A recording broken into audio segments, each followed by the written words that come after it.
Chris Mannix for the crossover alongside Rowan Nudcarney and Howard Beck. Guys, the Knicks are white hot right now. They have unquestionably the most improved player in the league in Julius Randle. They have one of the front runners for Coach of the Year in Tom Thibodeau. But Rohan, how big a threat are the Knicks to be more than just a great regular season team? It's a very good question, Chris. I mean, it really depends how you want to define threat. I think the Knicks, one thing headed into the season, I don't think anyone expected the Knicks to be better than, say, Boston, Miami, Indiana. You could probably put Toronto in that group. And the Knicks have kind of outclassed those teams so far this season.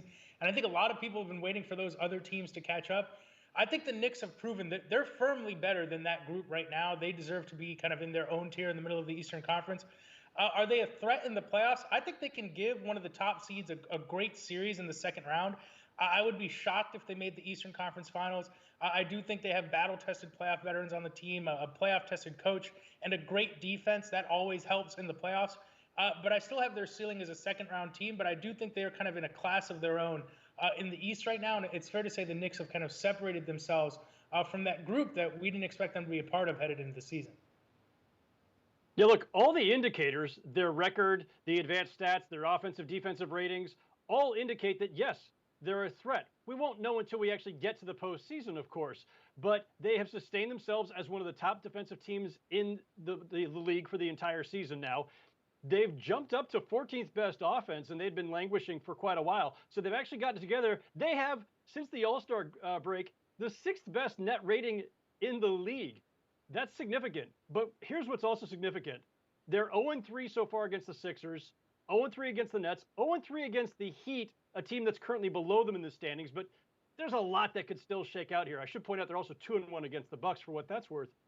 But a lot of whether they're a threat depends on where they fall in all of this. They're still only a couple of games up from falling into the play-in range, which would obviously change up when they might see one of the elite teams in the East. The last thing I'll point to, though, is this. Tom Thibodeau, lots of playoff experience. Derrick Rose and Taj Gibson, a lot of playoff experience. But Julius Randle, R.J. Barrett, Emmanuel Quickley, all their most important players, zero playoff experience, and that could come into play as well. Howard Beck always dwelling on the negative, not looking at that 2-1 record against the Bucks as an indicator of playoff success. I know. Look, I agree with everything you guys said there. For me, the Knicks' playoff success, Howard, comes down to where that third scoring comes from. You know, on some level, you're going to get it from Julius Randle. You're going to get it from R.J. Barrett. But all the successful playoff teams have a third scoring option. I don't know where that's going to come from. Is it going to be Derrick Rose? Is it going to be Emmanuel Quickley? Who can you count on that Knicks roster to give you consistent scoring in the playoffs? Because, Howard, as you know, when you go up against good defensive teams in the playoffs, and they only have to focus on you, those top two scoring options, they need help. And I don't know where the help comes from with the Knicks. Yeah, and look, it's the same thing that I've been saying all season about the Utah Jazz, who have had the best record in the entire NBA. So this is not just a standard to hold against the Knicks or anybody else. It's any team that seems to rely too much on one player to generate all of their offense. And the Jazz have that with Donovan Mitchell. The Knicks have it with Julius Randle. Now, R.J. Barrett has been phenomenal, especially over the last couple of months.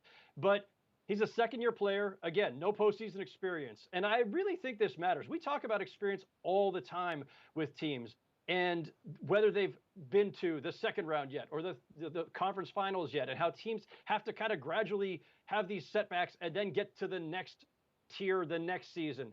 The Knicks as a group have never been through any of that. And most of their best players, their key players, have never been through any of that. Now, whether all of that will matter in a season when everything is kind of just scrambled and different and strange, who knows? I mean, no one saw any of this coming from the Knicks in the first place. Who are we at this point to point to any of the traditional indicators about what they can do next?